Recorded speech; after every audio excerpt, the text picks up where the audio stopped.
ሰላም ቤተሰቦች፣ የተከበራችሁ የኔ ቤተሰቦች፣ እንደኔ ፍራፍሬ ችግኝ ማየት የምትወዱ አሁን ደግሞ ያው እኔ የተለያየ ነገር አሳያችኋለሁ ብያችኋለሁ። በጣም ሰዎች ብዙ ነገር አላቸው አልደጋግማባችሁና እና እንደኔ አትክልት የምትወዱ ሁሉ አሁን ደግሞ ዛሬ ይቺን ልቀርጽላችሁ ተገድጃለሁ። እዩት እንዴት እንዳፈራ፣ እዩት እንዳፈራ። እኔ ባይዘው ይሄ ስሙን አላውቅም። እኔ ብዙውን ስም ኮኮክ እያልኩ ነው የምጠራላቸው። አያችሁት? አያምርም ውዶች? አያምርም ውዶች? እንዴት እንደያዘ እዩት፣ እዩት እንዴት እንደያዘ። ወየው ማሻአላህ፣ ማሻአላህ። ወይኔ ወይኔ ወይኔ ወይኔ አባት ሆይ በስመ አብ ወልድ መንፈስ ቅዱስ። እዩት፣ እዩት፣ እዩት። ባይዘው አንዳንድ እህት ወንድሞቻችን ያው ማሻአላህ ስትሉ ያው ሀረብኛ ቋንቋ ነው ያኔ በቃ በሀረብኛ እንዴት ደስ ይላል ያኔ ወይኔ እግዚአብሔር ያኔ እንዴት ነው በእግዚአብሔር ምናምን እንደማለት ነው። ሀረብኛ ቋንቋ ነው። እሺ ያው አንዳንዴ አለማወቅ። እዩት በመድኃኔዓለም ስም እዩት እንዴት እንደያዘ እዩት፣ እዩት፣ እዩት፣ እዩት። ወይኔ ወይኔ እዩት፣ እዩት ቤተሰቦቼ እንዴት ይያዝ እንዴት እንደያዘው እንዴት እንደያዘው እዩት እንዴት እንደያዘ በጣም ነው ያዘውና በስመ አብ ወወልድ ወመንፈስ ቅዱስ እና ከኔ ጋር እንጆ ያርጉ። ይሄ ምን እንደሚባል አላቅም። በጣም ነው የሚጣፍጠው። በጣም በቃ ትልቅ ነው እስከታች። ሲበስል ደግሞ አሁን እየበሰለ ነው። እንደ ቢጫ ነገር ነው የሚሆነው። ያው ለምሳሌ እቺውት አንዷ እዚች ጋር ትታያችኋለች። እንደ መብሰል እያለች ነው ጎኗ ማለት ነው። እንደ መብሰል ማለት ነው። ያው የተለያየ አታክልት ነው ማሳያችሁ። ባይዘው እነዚህ ሁሉ አታክልቶች ከመጀመሩ መሰላችሁ መተከል የጀመሩት ይሄ ሁሉ 4 አመታቸው ከተተከሉ ማለት ነው። ግማሹ 3 አመት ግማሹ 4 አመት ነው። እና ውዶች በጣም ነው በቃ በጣም ነው የሚያምረው። በስመ አብ ወወልድ ወመንፈስ ቅዱስና እንዴት ብዬ ልንገራችሁ እንዴት ብዬ ልንገራችሁና ብዙ ብዙ አታክልቶችን ነው ማሳያችሁ። ወየው ደስ ሲል ደስ ሲል የነካችሁት የዳሰሳችሁት እንደዚህ ችግኝ ፍሬ ያውጣላችሁ። መልካም ነገር የምትለፉበት የምትከራተቱበት ስራ እንደዚህ ፍሬ ያብቅልላችሁ። አያችሁ እዩት የፈጣሪን ስራ። እኛ እኮ ያው መስራት ነው ያቃተን፣ ጠንክረን መስራት ነው እንጂ በተለይ እኛ ኢትዮጵያውያን አገራችን ምርጥ ሀገር ነው። ብዙ ነገር መስራት እንችላለን። እኔ ወደ ታች መሄድ እፈራለሁ። አትክልቱ በጣም ትልቅ ነው። እንደምነግራችሁ የሆነ ቅጠል ቁረጭ ተብዬ ተልኬ ነው በመሀል ለቤተሰቦች ይሄ ልቅረጽ ብዬ ነው። አያችሁ አያችሁት አያችሁት ቤተሰቦች አያችኋቸው።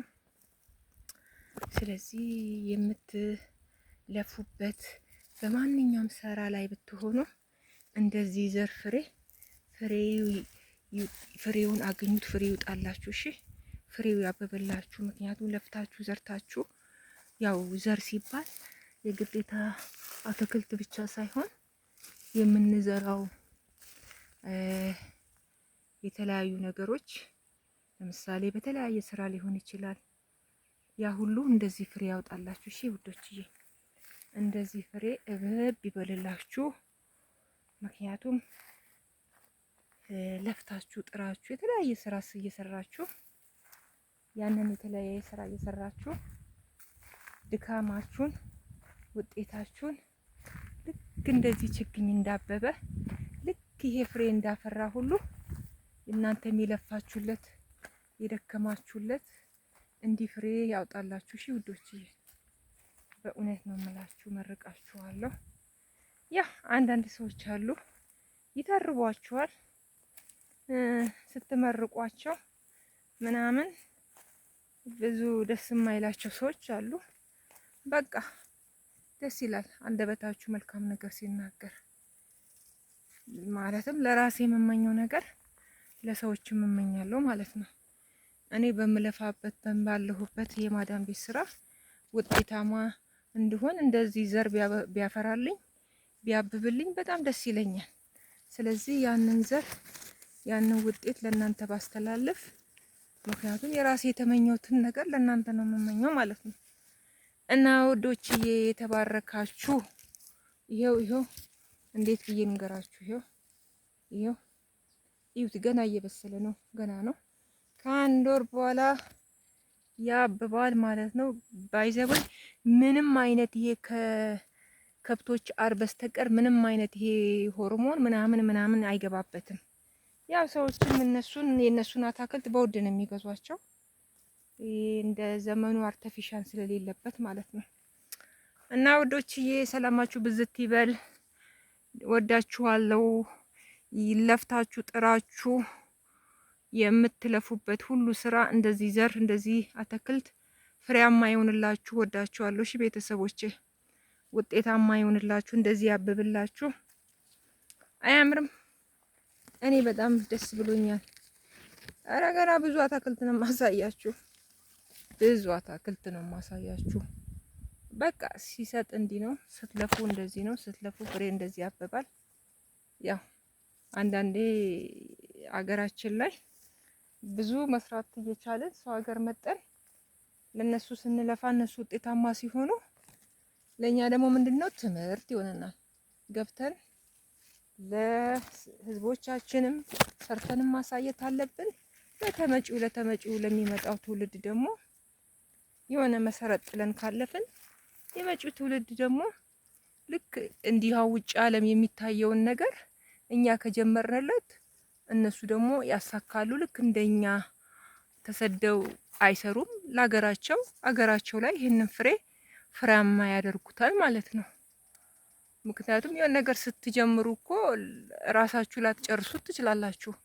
ግን መልካም ነገር አስቀምጣችሁ መሰረት ጥላችሁ ከሄዳችሁ ነገ ልጆቻችን የልጅ ልጆቻችን ምንድነው የሚሆኑት? እንደኛ አረብ ሀገር አይሰደዱም ማለት ነው። መሰረት ከጣልንላቸው። ግን ዝም ብለን እየመጣን አረብ ሀገር በየትኛውም ሀገር እየለፋን እየተዘዋወርን እንዲሁ የሰው ሀገር ሰራተኛ ሆነን ከቀረን ግን አገራችን ላይ ምንም አይነት መሰረት ማንጥል ዝም ብለን ባሉባልታ በወሬ ብቻ ባሉሽ የምንኖር ከሆነ ችግር ነው ማለት ነው። ያው የመጪውም ትውልድ ተሰዳጅና ልክ አሁን እኛ ተሰደን የሰውን ነገር እየሰራን እንዳለን እነሱም እንደዛ ይቀጥላሉ ማለት ነው። ስለዚህ እንደዛ እንዳይቀጥሉ እኛ ደግሞ በየትኛውም ሀገር በኢሮፕም በአሜሪካም በአረቡም በየቱም ዓለም ያላችሁ እርግጠኛ ነኝ እንደዚህ አይነት ፍሬዎች በብዛት አሉ፣ እንሰራለን። ያንን ነገር ደግሞ ገብተን ሀገራችን ላይ ብናሳይ ዘሩን ይዘን ሄደን እየዘራን መሰረት ብንጥል የነገው ትውልድ የሰው አገልጋይ አይሆንም ማለት ነው። እንደኛ ተሰዶ የሰው ፊት እንደ እሳት አይገርፈውም ማለት ነው። ስለዚህ ቤተሰቦቼ ስላለኝ ጊዜ በጣም አመሰግናለሁ። እና ዘር የምትዘሩት የምትለፉት በየትኛውም ስራ መስክ ላይ ብትኖሩ እንደዚህ ጥቅጥቅ ብሎ እንዳፈራው ዘር ፍሬያማ ሁኑ። ወዳችኋለሁ። የእግዚአብሔር ሰላም ከእናንተ ጋር ይሁን። ቻው